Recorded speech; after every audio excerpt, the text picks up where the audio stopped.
৪ ও ৫ জানুয়ারি পুষ্যা নক্ষত্রে ৫টা রাশিরই জাতক-জাতিকাদের ভাগ্যের পরিবর্তন ঘটতে চলেছে। আমি এর আগেও বারবার আলোচনা করেছি এই ২০২৬ সালকে নিয়ে। রবির বছর। রবি আমাদের মান, যশ, খ্যাতি, সম্পদ বৃদ্ধি করে থাকে। সেখান থেকে তো অবশ্যই আমরা একটা বেনিফিট পেতে চলেছি। সকল রাশির জন্যই এই বছরটা কম বেশি একটু ভালো ফল দেবে। সেখানে দাঁড়িয়ে আবার বছরের শুরুতেই আমরা পুষ্যা নক্ষত্র পাবো। পুষ্যা নক্ষত্র রবি পুষ্যা কিছুটা সময়ের জন্য আমরা পাবো, তবে পুরোটা পাবো না। যে কারণে আমি ৪ এবং ৫ জানুয়ারির কথা বললাম। এই দুটো দিনই কিন্তু পুষ্যা নক্ষত্রের যত রকম শুভত্ব থাকবে। আর পুষ্যা নক্ষত্র মানেই কিন্তু একটা ভালো নক্ষত্র, শুভ নক্ষত্র। এই পুষ্যা নক্ষত্রের তন্ত্রের বহু কাজ করা হয়। আরো অনেক কিছু হয়, সেসব নিয়ে আমি এখন আজকের আলোচনা নয়।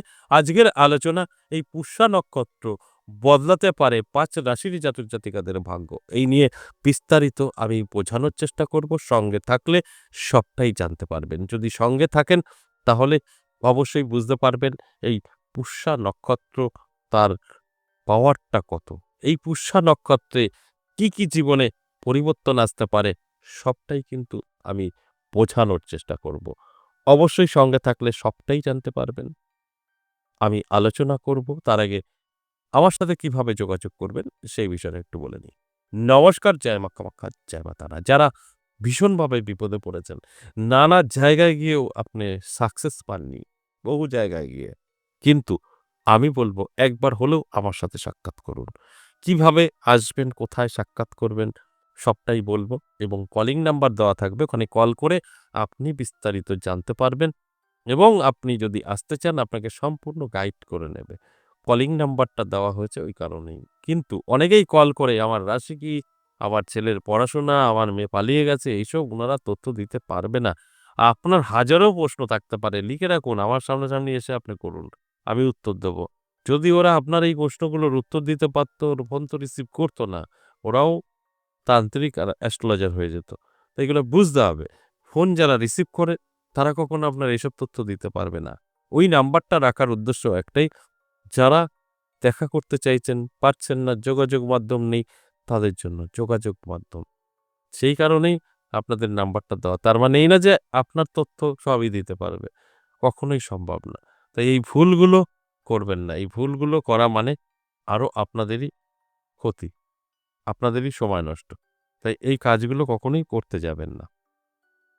এবার যেটা বলব, আপনি যদি সরাসরি আমার চেম্বারে আসতে চান, আমাকে পাবেন নদিয়া বীরনগর ১০ মহাবিদ্যা কালীবাড়ি, আমার নিজের মন্দির। এখানে পাবেন সপ্তাহে ৩ দিন, সোমবার, মঙ্গলবার, বুধবার। এই ক্ষেত্রেও আপনাকে আগের দিন নাম লেখাতে হবে। কলিং নাম্বার আছে দেওয়া 62 দিয়ে, এটায় কল করবেন। অবশ্যই আপনার কলটা রিসিভ হবে। এবার ১ম বার না হলে ৩-৪ বার ট্রাই করবেন। তা না হলে আপনি কখনোই লাইন পাবেন না। ৩-৪ বার ট্রাই করার পরে অবশ্যই আপনি লাইন পেয়ে যাবেন।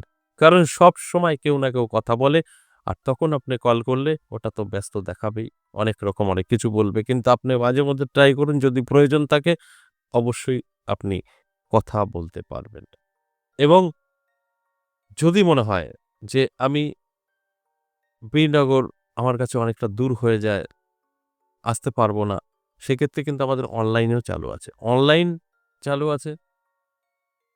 অনলাইনের ব্যাপারটা আমি একটু বলি। অনলাইনও ৩ দিন, বৃহস্পতি, শুক্র, শনি একদম বাড়িতে বসে আপনি আমার সঙ্গে সাক্ষাৎ করতে পারবেন। আর সরাসরি যারা আসবে তারা তো আসছেই। সরাসরি আসলে সোমবার, মঙ্গলবার, বুধবার। আর আপনি যদি সরাসরি না আসতে পারেন দূর থেকে অনলাইন, সেক্ষেত্রে কিন্তু বৃহস্পতি, শুক্র, শনিবার। তাই এটা আপনি চুজ করে নেবেন আপনি আসবেন না অনলাইনে। যদি আপনার প্রয়োজন থাকে আপনি অবশ্যই দূর থেকেও সাক্ষাৎ করা আপনি সম্ভব পারবেন। যেটা আমরা অনলাইন চেম্বার চালু করেছি। তাই এই আলোচনাটা করার উদ্দেশ্য একটাই, আপনাদেরকে জানানো যে সঠিকভাবে যদি আপনি যোগাযোগ করার চেষ্টা করেন আমার সাথে, অবশ্যই পারবেন। সাক্ষাৎ আপনার সাথে হবেই। সেটা তারাপীঠ হোক বা আমার মন্দিরে। এবার আরেকবার আমি প্রত্যেকটা দিন একই কথা বলি। আবারও বলব, যদি আপনার প্রয়োজন থাকে তো তাহলেই কিন্তু এটা সম্ভব। আর প্রয়োজন না থাকলে পরে তাহলে আর আমার সাথে যোগাযোগ করা একদম প্রয়োজন নেই। যদি আপনার দরকার থাকে তবেই যোগাযোগ করতে পারেন। তবেই আমি বলব যে এসে আপনার যা করার, আপনার যা বলার সেটা অবশ্যই সাকসেস করা সম্ভব এবং আমরা গ্যারান্টি সহকারেই আপনার সমস্যার সমাধান করে থাকি। এবার আসুন আজকের আলোচনা পুষ্যা নক্ষত্র নিয়ে। এই পুষ্যা নক্ষত্র অতি শুভ। আর এই শুভ সময়ে ৫ রাশির জাতক-জাতিকাদের ভাগ্যের পরিবর্তন কিন্তু ঘটবে। আর এই ভাগ্যের পরিবর্তন অবশ্যই তাদের জীবন বদলে দেবে। নানা দিক থেকে কিন্তু প্রাপ্তি ঘটবে, নানা দিক থেকে কিন্তু এদের জীবনে সুযোগ-সুবিধা আসতে শুরু করবে। তারপরেই তো এই জাতক-জাতিকাদের ভাগ্যের চাকা ঘুরবে। আমার কাজ অ্যালার্ট করা, এরপরের দায়িত্ব অবশ্যই এই ৫ রাশির জাতক-জাতিকাদের। ভালো আছে সময় বলে দেওয়ার চেষ্টা করলাম, আবার কখনো খারাপ থাকে সেটাও বলে দেওয়ার চেষ্টা করি। এবার আপনার পছন্দ কোনটা? সেটা সম্পূর্ণ আপনার উপরে কাজ করবে। এবার দেখুন এই যে পুষ্যা নক্ষত্র নিয়ে আমি আলোচনা করছি ৫ রাশির এই পুষ্যা নক্ষত্রে বেশ কিছু শুভ ফল দেবে। আর এই ৫ রাশির উপরেই কিন্তু সেই শুভ ফলগুলো বেশিরভাগ দেখা যাবে। সব জায়গায় থাকবে, তার মধ্যে থেকে কিন্তু বেশি থাকবে। যে কারণে আমার এই আলোচনা আপনাদের অ্যালার্ট করা। আর অ্যালার্ট থাকলে অবশ্যই আপনার জীবনে কোনো নেগেটিভ আসবে না। সবটাই কিন্তু পজিটিভ আসবে। অ্যালার্ট করা মানেই আপনি সচেতন এবং এপ্লাই করবেন, ফল পাবেন। কানে শুনে কখনো আপনার জীবনে পরিবর্তন আসবে না। তাই আমি একটা কথাই বলব, যে ৫ টা রাশিকে নিয়ে আলোচনা করছি, এই ৫ রাশির জাতক-জাতিকাদের অবশ্যই সম্পূর্ণ প্রোগ্রামটা দেখার অনুরোধ করব। অনেক কিছু জানতে পারবেন, অনেক কিছু বুঝতে পারবেন। এই ৫ রাশির মধ্যে ১ম যে রাশি সেটা হচ্ছে মেষ রাশি। মেষ রাশির জাতক-জাতিকাদের দারুণ সময় থাকবে। আগামী যে দুদিনের কথা বললাম ৪ তারিখ এবং ৫ তারিখ, এই ৪ এবং ৫ এই দুটো দিনই থাকছেন পুষ্যা নক্ষত্র। আর এই পুষ্যা নক্ষত্রের জীবনের পরিবর্তন ঘটবে।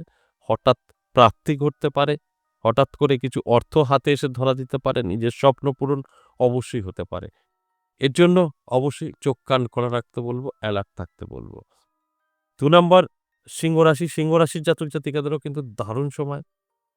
সিংহ রাশির জাতক-জাতিকারা যারা আছেন এই দুটো দিন অ্যালার্ট থাকুন, চোখ কান খোলা রাখুন। এই দুদিনে আপনার জীবনে বড় পরিবর্তন ঘটে যেতে পারে নানাভাবে।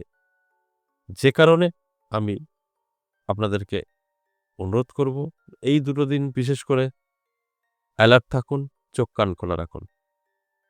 কারণ আপনার অবশ্যই হঠাৎ করেই জীবনের পরিবর্তন ঘটবে, যেটা আপনার জীবনে ভীষণভাবে কাজে আসবে। আপনি হয়ে যেতে পারেন আপনার এলাকার মধ্যে ভীষণ ধনী ব্যক্তি। ৩ নাম্বার বৃশ্চিক রাশি। বৃশ্চিক রাশির জাতক-জাতিকাদেরও কিন্তু দারুণ সময়। এই সময়টা যদি ধরে রাখতে পারেন তাহলে আর পিছনে তাকাতে হবে না। দুটো দিন অত্যন্ত শুভ। আর এই শুভ সময়টা অবশ্যই আমি সবসময় বলি শুভ কাজেই ব্যবহার করতে হয়। এরপর ৪ নাম্বার মকর রাশি। মকর রাশির জাতক-জাতিকাদেরও বলব পুষ্যা নক্ষত্রে ভাগ্যের পরিবর্তন ঘটবে। পুষ্যা নক্ষত্রের জীবনের বড় বিপদ থেকে রক্ষা পাবেন। এই আর এই যে পুষ্যা নক্ষত্র, এই পুষ্যা নক্ষত্রে অনেক কিছু করা যায় সেগুলো নিয়ে পরে আলোচনা করব। এখন শুধু আপনাদের সেভ দেওয়া। তাই অনেকটাই ভালো থাকবেন এবং সেফ থাকবেন। এরপর ৪ নাম্বার মকর রাশি। মকর রাশির জাতক-জাতিকাদের ক্ষেত্রেও কিন্তু যথেষ্ট পজিটিভ থাকছে, ভালো থাকছে। আপনার জীবনে হঠাৎ করেই পরিবর্তন হয়ে যেতে পারে। সেটা যেকোনোভাবেই হোক না কেন। তাই আমি অ্যালার্ট থাকতে বলব, চোখ কান খোলা রাখতে বলব। এরপর সর্বশেষ ৫ নাম্বার যে রাশির কথা বলব কর্কট রাশি। কর্কট রাশির জাতক-জাতিকাদের দারুণ সময় থাকছে। এই কর্কট রাশির জাতক-জাতিকারা যারা বহুদিন ধরে স্বপ্ন পূরণ করতে পারছেন না, স্বপ্ন আছে একটা। সেই স্বপ্ন পূরণের মতো কিন্তু কাজ করবে এই দুটো দিন। এই দুটো দিন অত্যন্ত শুভ এবং নানাভাবে জীবনের পরিবর্তন এই কর্কট রাশির জাতক-জাতিকাদের হতে চলেছে। এই যে ৫ টা রাশিকে নিয়ে আলোচনা করলাম, পুষ্যা নক্ষত্র নিয়ে এটা সম্পূর্ণ অ্যাভারেজ এবং সর্বজনীন। সেক্ষেত্রে দাঁড়িয়ে 50% জাতক জাতিকাদের তো অবশ্যই মিলবে, আর 50% জাতক জাতিকাদের নাও মিলতে পারে। এই কথাটা আমি প্রত্যেকটা আলোচনাতেই কিন্তু বলি। আশা করি বুঝতে পেরেছেন যে পুষ্যা নক্ষত্র নিয়ে আলোচনা করলাম ৫টা রাশিকে নিয়ে। অবশ্যই তাদের ভাগ্যের পরিবর্তন ঘটবে। আর সঠিকভাবে যদি প্রয়োগ করে থাকে তাহলে এই ৫ রাশির জাতক জাতিকারা এই দুটো দিনে তাদের জীবনযাত্রাই বদলে ফেলবে। আজ এ পর্যন্তই। আবার আসবো নেক্সট ভিডিও নিয়ে। ততক্ষণ ভালো থাকুন। নমস্কার।